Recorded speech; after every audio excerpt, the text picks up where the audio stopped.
Hello everyone, welcome to Beyond Teachings. I am Shreya Srivastava, your biology teacher. So हम लोग किस chapter के बारे में डिस्कस कर रहे थे? लाइफ प्रोसेसेस के बारे में हम लोग डिस्कस कर रहे थे. ऑलराइट, सो जो लाइफ प्रोसेसेस चैप्टर है वो हमने कंप्लीट कर चुका था. राइट, हमने पिछले सेशंस में, पिछले क्लासेस में जो है पूरे चैप्टर को कंप्लीट कर लिया था और हमने जो भी अलग अलग लाइफ प्रोसेसेस है, जैसे कि न्यूट्रिशन है, एक्सक्रीशन है, ट्रांसपोर्टेशन है, इन सारी चीज़ों के बारे में विस्तार में पढ़ा था एंड देखा था कि इनमें कौन कौन से ऑर्गन्स यूज होते हैं. उन ऑर्गन्स के बारे में भी हमने पढ़ा था. ओके, सो आज की जो क्लास होने वाली है बेसिकली सिर्फ क्वेश्चंस के बारे में वाली है एंड क्वेश्चन पेपर पैटर्न के बारे में होने वाली है. ऑलराइट, सो जो एग्जाम में क्वेश्चन पेपर का पैटर्न आएगा हम लोग उस पैटर्न के बारे में बात करेंगे एंड ऑल्सो हम लोग बात करेंगे कि क्वेश्चंस किस टाइप के आते हैं. ऑलराइट, एंड कितने कितने मार्क्स के आते हैं, हम लोग इसके बारे में भी आज के सेशन में बात करने वाले हैं. ओके, सो जो आज का सेशन होने वाला है वो बहुत ही इंटरेस्टिंग होने वाला है. एज जो बच्चे पहली बार बोर्ड एग्जाम दे रहे हैं, ऑफकोर्स 10th बोर्ड एग्जाम तो आपका पहला ही बोर्ड एग्जाम है. ऑलराइट, सो जो पहली बार बोर्ड एग्जाम दे रहे हैं बहुत ही ज्यादा डरे हुए हैं, उनको डरने की कोई जरूरत नहीं है. मैं सारा जो है पैटर्न क्वेश्चन पेपर का एंड क्वेश्चंस भी आपको वेबसाइट पे मिल जाएंगे इस चैप्टर के.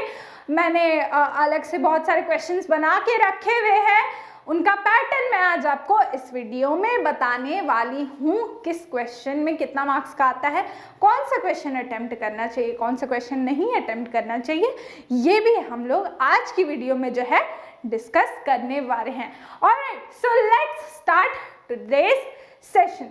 सो जो आपका जो क्वेश्चन पेपर आता है वो 3 सेक्शंस में डिवाइडेड होता है. Alright, section A, section B, section C. Alright, तो जो सेक्शन ए होता है उसमें क्या होते हैं, उसमें क्या होते हैं कि 1 मार्क के क्वेश्चंस प्रेजेंट होते हैं. अब ये जो 1 मार्क्स के क्वेश्चंस होते हैं ये जरूरी नहीं है कि एमसीक्यू ही होंगे, ये फिल इन द ब्लैंक्स भी हो सकते हैं, ये 1 वर्ड आंसर्स भी हो सकते हैं एंड ये रीजनिंग भी हो सकती है. ओके, जो कि 1 मार्क्स के लिए आएगी. जो आपका सेक्शन बी होगा आपके साइंस पेपर में, मैं ये सिर्फ बायोलॉजी के बारे में बात नहीं कर रही हूँ, फिजिक्स केमिस्ट्री भी चूंकि आपके 10th क्लास में डिवाइडेड नहीं है फिजिक्स केमिस्ट्री, तो फिजिक्स केमिस्ट्री के भी ऐसे ही पैटर्न आएगा. ओके, मैं अभी बायोलॉजी के बारे में बात करती हूँ, अपने सब्जेक्ट के बारे में बात करती हूँ. बाकी आपको जो हमारे रिस्पेक्टिव फैकल्टीज हैं फिजिक्स के, केमिस्ट्री के, वो लोग आपको बताए होंगे या बताएंगे. ऑलराइट, सो जो सेक्शन बी होने वाला है आपका वो 2 और 3 मार्क्स के क्वेश्चंस होने वाले हैं. सो फर्स्टली मैंने बताया कि मल्टीपल चॉइस क्वेश्चन होने वाले. अब ये जो मल्टीपल चॉइस क्वेश्चन मैंने लिखा है ये जरूरी नहीं है कि सिर्फ मल्टीपल चॉइस ही होगा, वो फिल इन द ब्लैंक्स भी हो सकता है. ऑलराइट, वो 1 वर्ड भी हो सकता है, 1 वर्ड भी हो सकता है. ऑलराइट, 1 वर्ड भी हो सकता है and fill in the blanks भी हो सकते हैं उसमें. या फिर आपको एक लेबलिंग में एक ब्लैंक बना के दे दिया जाएगा, इस पार्ट को लेबल करिए, ऐसे भी तो हो सकता है 1 मार्क्स का क्वेश्चन. ऑलराइट, सो इस तरह के आपको 1 मार्क के क्वेश्चंस मिलेंगे. एंड जो fill in the blanks and जो मल्टीपल चॉइस क्वेश्चन होंगे वो आपके बुक से ही रिलेटेड होंगे. सो डरने की कोई ज़रूरत नहीं है, बुक के कहीं बाहर से क्वेश्चंस नहीं दिए जाते. ओके, सो अगर आप एक चैप्टर को थरली पढ़ लोगे तो कहीं सवाल ही नहीं है आपको नहीं आने का. ऑलराइट, सो जो सेकेंड सेक्शन होगा, सेक्शन बी होगा, वो होगा short answer type questions. Okay, इनमें शॉर्ट क्वेश्चंस रहेंगे जिनका एक पैराग्राफ में यानी कि 30 वर्ड्स में. ऑलराइट, ये जो शॉर्ट आंसर टाइप होंगे इनका आप 30 वर्ड्स तक में क्या कर सकते हो, डिस्क्रिप्शन दे सकते हो. ये 2 मार्क्स के या फिर 3 मार्क्स के होते हैं. 3 मार्क्स का क्वेश्चन जो है वो आप 50 वर्ड्स में लिख सकते हो, लेकिन 20 वर्ड्स के जो क्वेश्चंस होते हैं वो नॉट मोर देन 30 वर्ड्स, इससे ज़्यादा आप नहीं लिख सकते। ओके, अब इसमें क्या इंक्लूडेड होगा, जो शॉर्ट टाइप क्वेश्चन होंगे उसमें क्या क्या इंक्लूडेड होगा। इसमें रीजनिंग हो सकती है, रीज़न पूछा जा सकता है आपको कि ऐसा क्यों होता है। जैसे कि मैं आपको एक एग्जांपल देती हूँ, वेंट्रिकल के, जो हार्ट की मैं बात कर रही हूँ, जो वेंट्रिकल्स के वॉल्स होते हैं वो थिकर क्यों होते हैं ऑरिकल्स से, क्योंकि वेंट्रिकल्स को बॉडी के डिफरेंट ऑर्गन्स में ब्लड को ट्रांसपोर्ट करना है, इसीलिए उसके वॉल्स थिकर होते हैं। ऑल राइट, लेकिन ऑरिकल्स को क्या करना है, सिर्फ वेंट्रिकल्स तक भेजना है, इसीलिए थिन वॉल्ड होते हैं। तो इस टाइप के क्वेश्चंस आपको 2 मार्क्स के लिए आ सकते हैं। Next is definitions. जो डेफिनेशन है जैसे ट्रांसपिरेशन का, ट्रांसलोकेशन का, या तो छोटे छोटे डेफिनेशन है, डबल सर्कुलेशन का, ये सारे डेफिनेशन आपको 2 मार्क्स के लिए पूछे जा सकते हैं। Okay, next is long answer type questions. Okay, section C जो आपका होने वाला है वो क्या होगा, सबसे इंपॉर्टेंट सेक्शन होगा। इसमें क्या होते हैं कि 5 मार्क्स के क्वेश्चंस आपको आते हैं लॉन्ग आंसर टाइप, जो आप 200 वर्ड्स में लिख सकते हो। अब ये जो लॉन्ग आंसर टाइप क्वेश्चंस हैं, इसमें कैसे क्वेश्चंस आते हैं कि इसमें एक्सप्लेनेशन आता है, किसी भी चीज़ को एक्सप्लेन करने आपको बोला जाता है। जैसे कि मान लीजिए एक क्वेश्चन आता है कि हार्ट की मैकेनिज्म को, पंपिंग एक्शन को आप एक्सप्लेन करो, तो वो आप 200 वर्ड्स में एक्सप्लेन कर सकते हो। ऑलराइट, या फिर और क्या आ सकता है, डायग्राम बेस्ड क्वेश्चंस आपको मिल सकते हैं उसमें, यानी कि डायग्राम दिखाइए एंड लेबल कीजिए। पार्ट्स दिए रहेंगे, 4 या 5 पार्ट्स होंगे, आपको वो पार्ट्स लेबल करने पड़ेंगे। या फिर ऐसा भी हो सकता है कि पार्ट्स के नाम डायरेक्टली नहीं दिए हों, या फिर मान लेते हैं कि एक्सक्रीटरी सिस्टम है, तो द पार्ट विच या प्यूरिफाइज द ब्लड, तो पार्ट इज किडनी। तो ये आपको खुद समझना है, ये पेपर में कई बारी नहीं दिया होता है, कई बारी वो लोग हिंट देते हैं सिर्फ, तो ये आपको खुद ही समझ के लिखना पड़ेगा। एंड डायग्राम जो है वो कभी भी पेन से ना बनाएं, लेबलिंग जो है वो पेन से ना करें, पेंसिल से करें, तो आपको ज़्यादा मार्क्स मिलते हैं। पेन का डायग्राम जो है वो लोग काट देते हैं, बिल्कुल ऐसे कट्टा कुट्टी कर देते हैं, काटने आता है ऐसे इस तरह से काट देते हैं। ओके, सो आप कोशिश करिए कि पेंसिल लेकर जाइए, पेंसिल को यूज़ करिए अपने जो भी डायग्राम है उसको बनाने के लिए।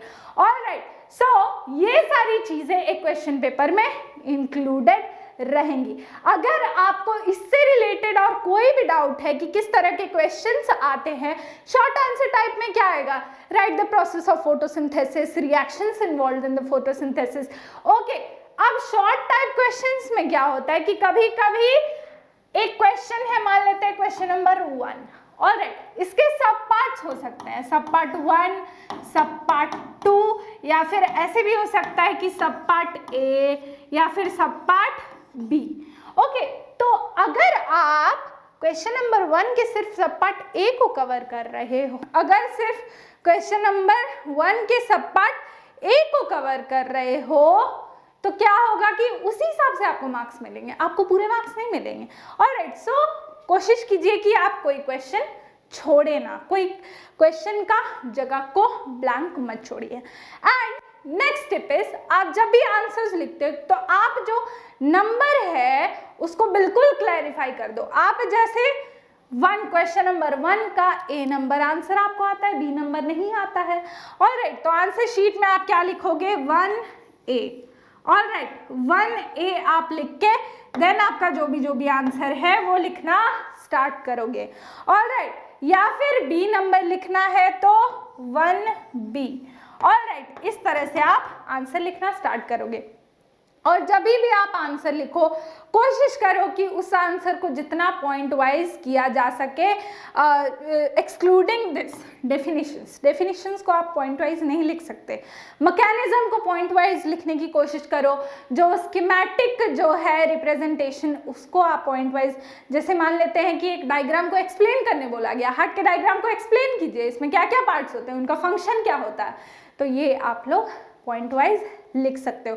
अगर आप लोग कहीं पॉइंट वाइज नहीं लिख पा रहे हो तो जो इम्पोर्टेंट चीज़ें हैं उसे अंडरलाइन बिल्कुल ज़रूर कीजिए, क्योंकि कई बार ऐसा होता है कि जो टीचर होता है ना, उसको बहुत सारे पेपर्स चेक करने होते हैं। ऑलराइट, तो टीचर आपका पेपर देख के क्या होता है, फ्रस्ट्रेट हो जाता है, उस फ्रस्ट्रेशन में उसे मार्क्स काटने का मन करता है, अरे यार कितना गंदा लिखा है, चलो इसका 2 मार्क्स काट लेते हैं। तो ऐसा नहीं होना चाहिए, इसे अवॉइड करना है हमें। ऑलराइट, तो हम अपना पेपर साफ सुथरा रखेंगे ताकि हमें अच्छे मार्क्स मिले।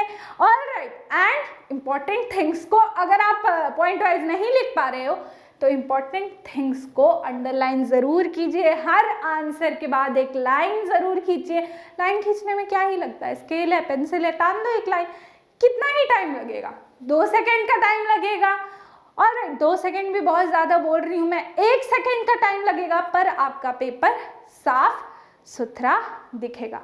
और ये जो कट्टा कुट्टी करते हैं, ये यहाँ से काट दिए, ये गलत हो गया, इसको जितना हो सके अवॉइड कीजिए। अगर काटना भी है तो मान लेते हैं कि मुझे मल्टीपल काटना है, बिल्कुल, तो ये नहीं कि ऐसे ऐसे करके काट दिए, no, this is not the thing. Okay, हम काटेंगे ऐसे, वो भी पेंसिल की हेल्प से। ऑलराइट, पेंसिल की हेल्प से काटेंगे, पेन से ये नहीं कि ऐसे ऐसे कर दिए बच्चों जैसे। ओके, सो इसको अवॉइड करना है, पहले बात तो करना ही नहीं है। ओके, अगर करना भी है तो इस तरीके से करना है। ऑलराइट, अगर आपको कोई भी डाउट है इस सेशन में, अगर आपको नहीं समझ आया है कोई चीज़, या क्वेश्चन पेपर कैसा आता है, पैटर्न कैसा है, मार्क्स कितने कितने डिस्ट्रीब्यूशन होता है मार्क्स का, वो नहीं समझ आया, तो आप कमेंट सेक्शन में पूछ सकते हो। अगला जो वीडियो होने वाला है वो नया चैप्टर हम लोग स्टार्ट करने वाले हैं, which is how do organisms reproduce. So don't miss the next session. Until then, keep watching. Bye bye.